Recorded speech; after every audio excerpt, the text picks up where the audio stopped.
one hand, anytime you can come in as a road team and get an early lead, you're going to be thrilled. But at the same time, to have the ball as deep in enemy territory as they did and come away with only 3, that's got to be a little bit of a disappointment.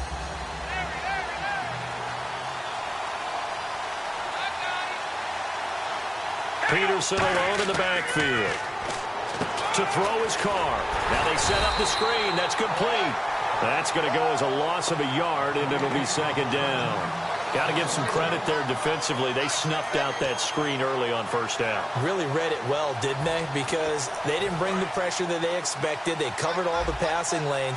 So once you see it break down as the passer, I think in this situation, you're throwing it at the feet of your back to make sure no one picks it off, or you throw it away, throw it over the sideline. Don't try and freelance and try and make a bigger play.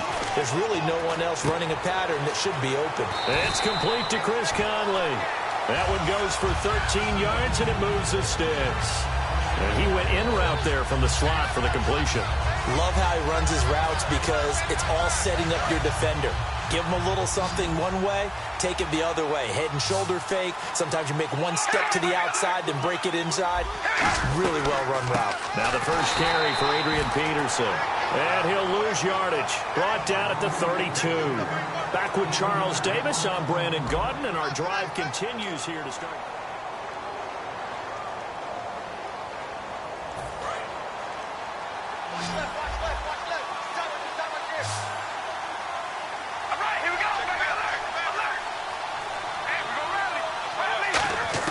Carr to throw on second down.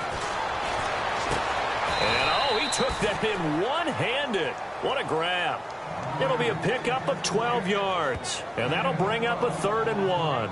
That was a terrific catch. I mean, to go up there and get it one-handed like that, but I almost want to go into that riff about back in my day, the gloves weren't quite like this. When did gloves really become prevalent, just in general? I think in the 80s. I think as we started to move through the 80s, especially as we got towards the latter part of that.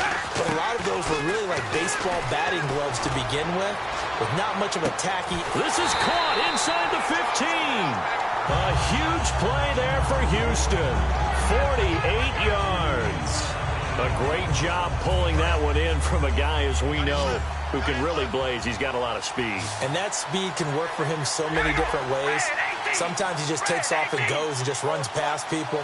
Sometimes you get people to back off so far that you can catch everything underneath. But still, at some point in the game, you probably have to make some contested catches, right? Sometimes you have to go up and beat a defender for the football. He has that in his arsenal as well. Showed it right there. After all the preparation, all the practice, a play like that will absolutely break your heart. They had everything they wanted, just unable to complete it. In the end zone, a big-time drop. And here comes play number 6 on this drive.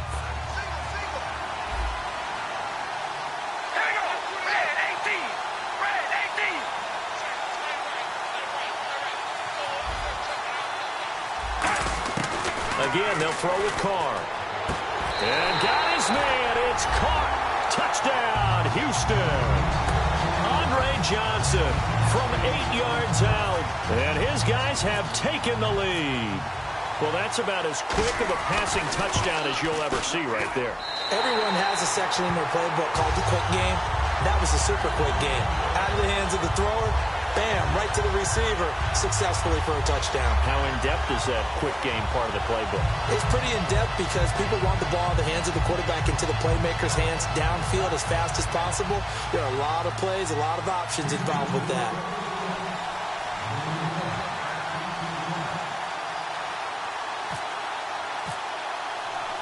Franks now on to kick it away after the touchdown. And a fair catch signaled for and taken successfully. And out now comes Jacksonville as they get ready to go. And they had 3 points last time, but they didn't want 3 points because they were well within range of scoring a touchdown. We'll see if they can do better now. I'm with you on that one. Let's just go ahead and be frank about the whole thing. The only one happy about the 3-point. The kicker. Exactly. He put it through the post. That's going to help him at contract time. But that offense, they're thinking, let's get in the end zone this time. I don't know if that helped him at contract time. You could have kicked that one through. I don't know about that. I don't know about that. Super tall. He was looking to get it to Allen Hurns that time. That'll bring up second down. We know it's not an easy job to go out and catch passes when people are trying to tackle you and knock the ball away. But the bottom line is, that's a pass he's got to have and a pass he should have caught.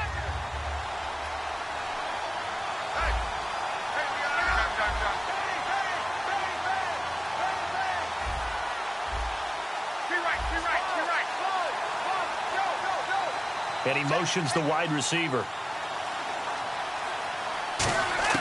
Back to the air. Luck on second down. And he'll be hit as he releases it, and that'll fall incomplete. It's a tried-and-true formula, and I don't think it'll change for as long as we play football.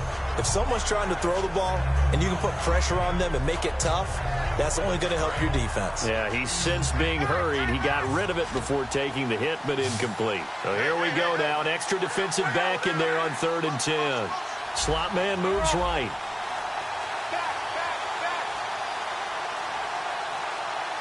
They'll need to get the play off quickly.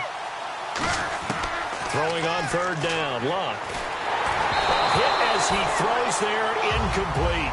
They were looking for Johnson that time. Now 4th down. 3rd down is a down. Both sides know they absolutely have to win. And the name of the game for the defense is pressure on the quarterback. But pressure on the quarterback with contact, that's how you end up winning it.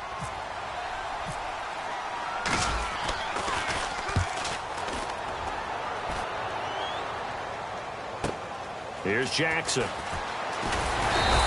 Nice job bringing that one back. 14 on the return. And possession will switch hands, 1st and 10. And now out comes Houston. And that last drive, a long drive, but not just that. They had a great air attack going. Do they stick with that? I would think that they would, because if they were confident enough to do it on the last drive, starting backed up in their own territory, why would you change anything? They've got to be confident about what they're presenting and continue to do so. Because the secondary, they really look clueless. And that was amazing because that drive went and went, no adjustments and no big plays by the defense to knock the ball away.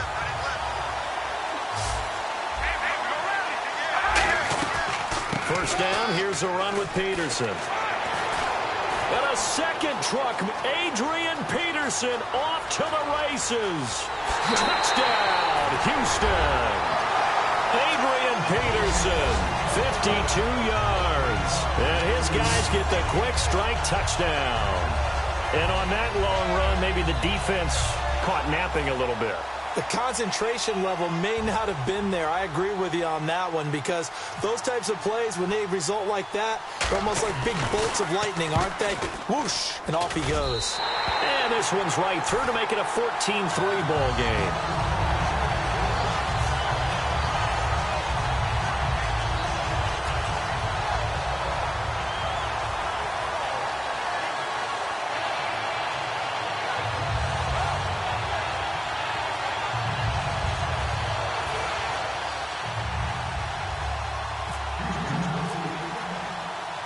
Frank's now on to kick it away after the touchdown.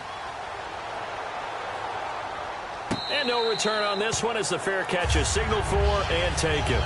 Here comes the Jaguars offense as they get set to go again. And on the last go-around, they really couldn't get anything going.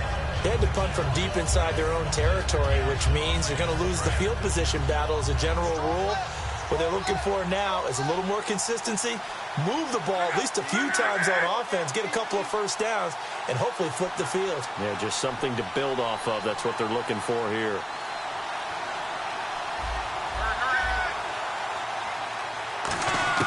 Now a first down throw.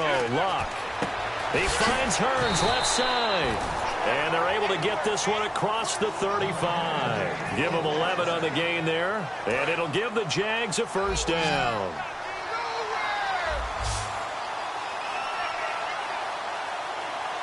The wide receiver moving to a new spot.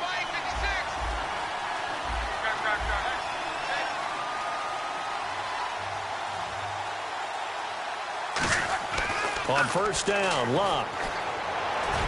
The catch is made by Kendall Wright. And he's taken down, but not before getting this across midfield and just shy of the 40. As far as I'm concerned, Andrew Luck can do it all. I mean, he's an underrated runner, toughness in the pocket, strong and stout. But let's face it, the money That comes from his arm. And smart, valedictorian of his high school class in Houston. Then he goes to Stanford. He's got it all.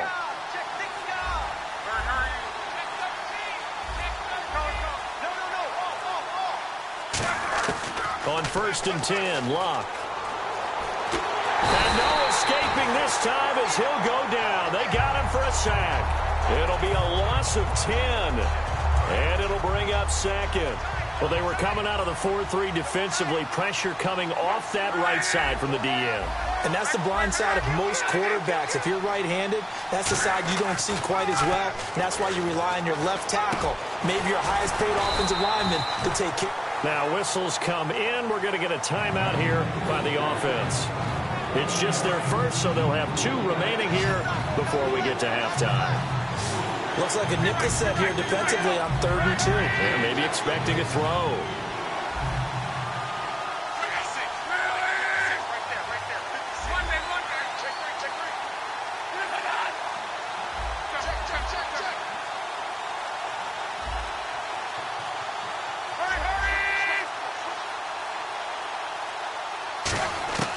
Third and 2, Locke. This is Johnson. He's got it. And he gets the first down here as he's taken down at the 24. Now hold everything here. We're going to get a timeout by the offense. So that means they're down to 1 remaining here as we head toward halftime.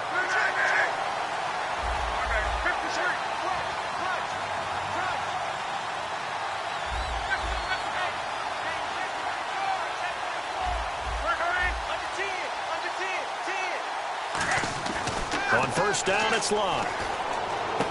And this is caught at the 8. And brought down, but not before they get it inside the 10 to the 7. Now whistles come in. We're going to get a timeout here by the offense. And with halftime on the horizon, they'll be out of timeouts from here forward.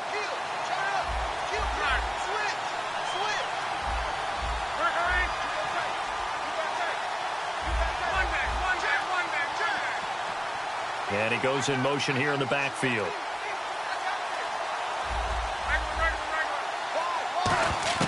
To the air again, Locke.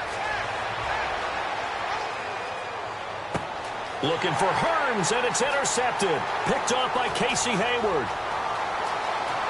There he goes, right side. 20, 10, and he will take this one home. It's a touchdown. Now that was a beautiful play. A pick 6. How would you punctuate something like that, partner? Oh, you mean with an exclamation mark? Exclamation mark, a big word. What would you do with that? Ampersand? I like it. And it's 21-3. So fireworks there on the final play on the interception return for a touchdown. As we send you down to Orlando, where we check in with Larry Ridley and our EA Sports Halftime Report. Take it away, Larry. Both teams appear ready for the fight ahead, and we resume action here in quarter number 3. To return, here's Chris Conley. And they're going to wind up with pretty good starting field position as they get it up past the 35. And now out comes Houston. They built a good first-half lead. Now they have a chance to add on to it. And what I'm thinking is that the offensive staff spent the entire halftime just working with them on, here's what we think they're going to do to attack us in the second half. Nice first half that we've had, guys, but be prepared for some change-ups. We're going to see them when we kick it off in the second half. See how they handle any adjustments that might be made defensively. They'll get 23 yards there, and it's good enough for a Houston first down. Well, we know he's got the speed there. He needed the speed and the hands. A great catch. And because of that speed, you have to respect it as a defender. So you have to either play off or make sure you're somehow in contact with him, and he's able to do exactly what you said. Use the speed to his advantage and go up and get the football. That's a big-time play right there. On 1st and 10, here's Carr. Jackson's got it over the middle. And they'll get this one down to about the 20-yard line. And defensively, they were in zone coverage there. Do you have to be a little careful? You're losing, playing against a good quarterback like he is, to not play too much zone? Yeah, you have to be careful about how much time you're giving up. I think it's a good point you just brought up. So maybe if you still want to play zone, you go to a zone blitz scheme. and you can drop anyone out of your defensive front, defensive end, defensive tackle. It doesn't matter. You just exchange someone to bring more pressure towards the quarterback and still try and cover downfield. Into the red zone, it's Carr. That is caught inside the 5. And all the way down inside the 5 to the 4.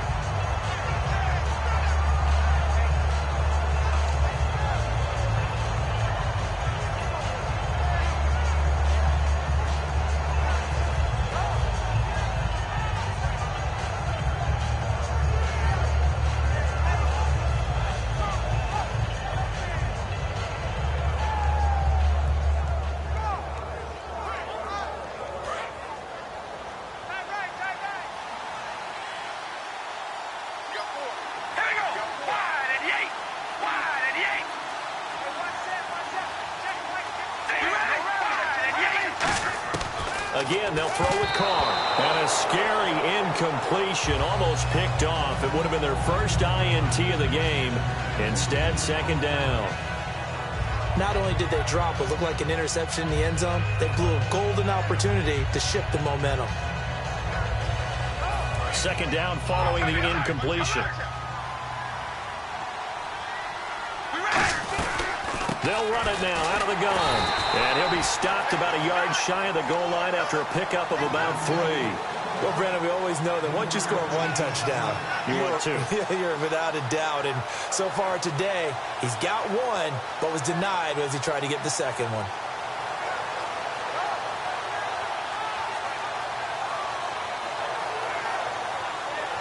They've gotten it to the 1. Can they get that final yard here on 3rd and goal?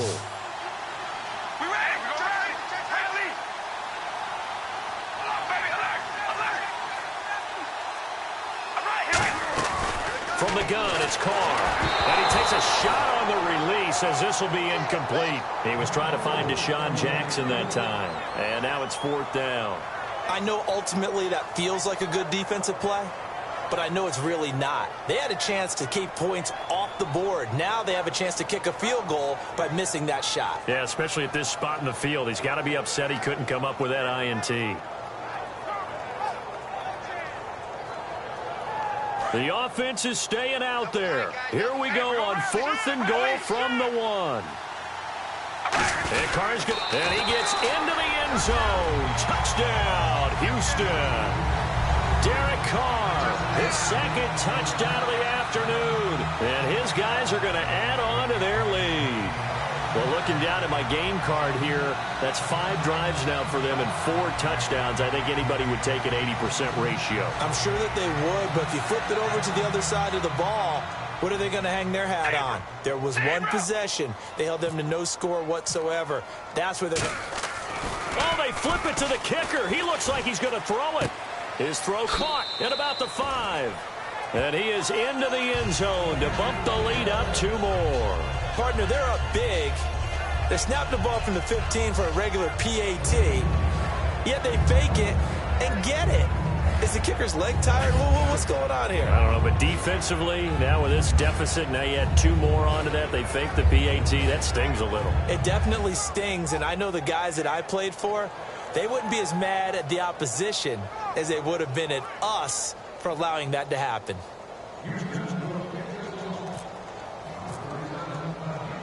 Franks now on to kick it away after the touchdown. Yard deep.